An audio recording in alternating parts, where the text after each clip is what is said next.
अर्धा तास तिथे जायचा प्रयत्न करतोय आणि तुम्ही मला पुढे जाऊनच देत नाही.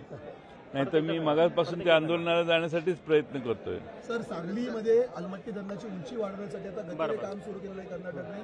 मला वाटतं पुन्हा धोका वाढणार आहे. काय तोडगा याच्यावर निघू शकतो? आता तो बराचसा शास्त्रीय विषय आहे. कर्नाटक राज्य आणि आपलं राज्य यांची चर्चा सविस्तर यापूर्वी वेळोवेळी झालेली आहे. त्या अलमट्टी धरणातलं पाणी किती ठेवायचं आणि किती नाही याच्याविषयी ज्यावेळी पूर येतो त्यावेळी नियमन करण्याची व्यवस्था आपण निर्माण केलेली, आमचं सरकार होतं त्यावेळी.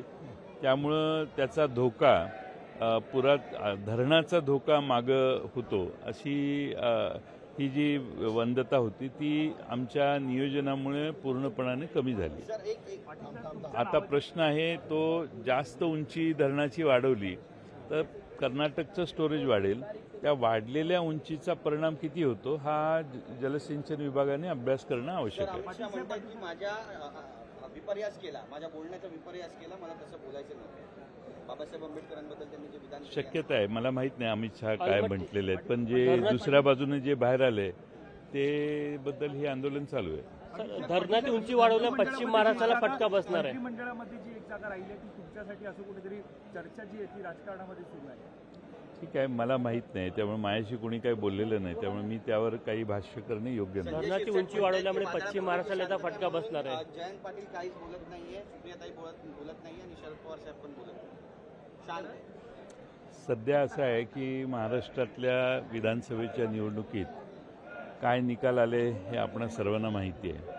आम्ही एकत्रित बसून वेगवेगळ्या परिस्थितीचं कार्यकर्त्यांशी बोलून कार्यकर्त्यांना त्या भागातले निवडणुकीचे परिणामांची चर्चा आम्ही सगळे करतोय. त्यामुळे बाहेर जास्त बोलण्यापेक्षा आम्ही अंतर्मुख होऊन पक्षांतर्गत विचार जास्त करतोय.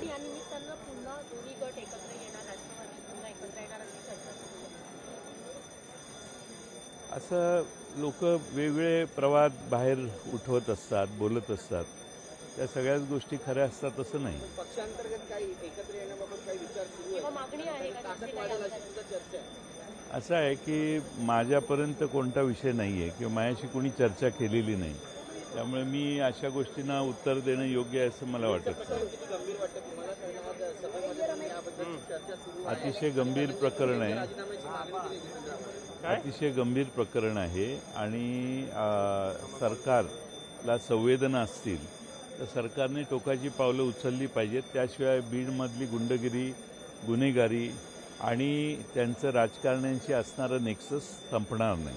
कर्नाटकमध्ये काँग्रेसचे आमदार म्हणतात की बेळगाव जर तुम्हाला केंद्रशासित करायचं असेल तर मुंबईही करा.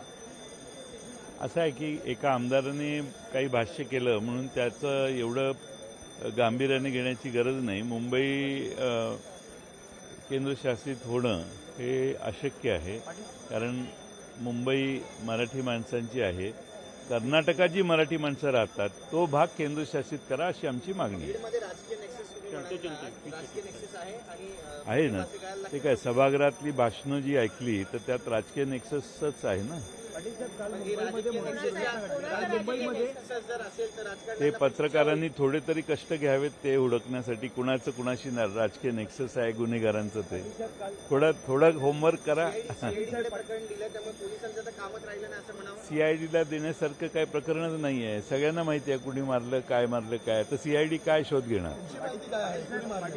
आम्हाला पक्का माहिती आहे कोणी मारलेलं आहे ते सभागृहात त्याचे उल्लेख झाले. मुंबईमध्ये मोठी दुर्घटना घडली आहे. 13 अतिशय गंभीर आणि दुर्दैवी घटना आहे आणि मुंबई परिसरामध्ये प्रचंड मोठ्या प्रमाणात खाजगी बोटी, स्पीड बोट्स, पोलिसांच्या बोटी, नेव्हीच्या बोटी असतात आणि प्रवाशांची वाहतूकही तिथं चाललेली असते. त्याचं योग्य नियमन सरकारने आणि नेव्हीने एकत्रित येऊन केलं पाहिजे असं आमचं मत आहे. पण राजकीय जर निश्चित असेल तर सरकार कोणत्या राजकीय नेत्याला वाचवतं असं तुम्हाला वाटतंय? तुम्हाला माहिती आहे ते, मी कशाला बोलतो त्याच्यावर. लोकशाही मराठी ऐका, पहा, जागरूक रहा.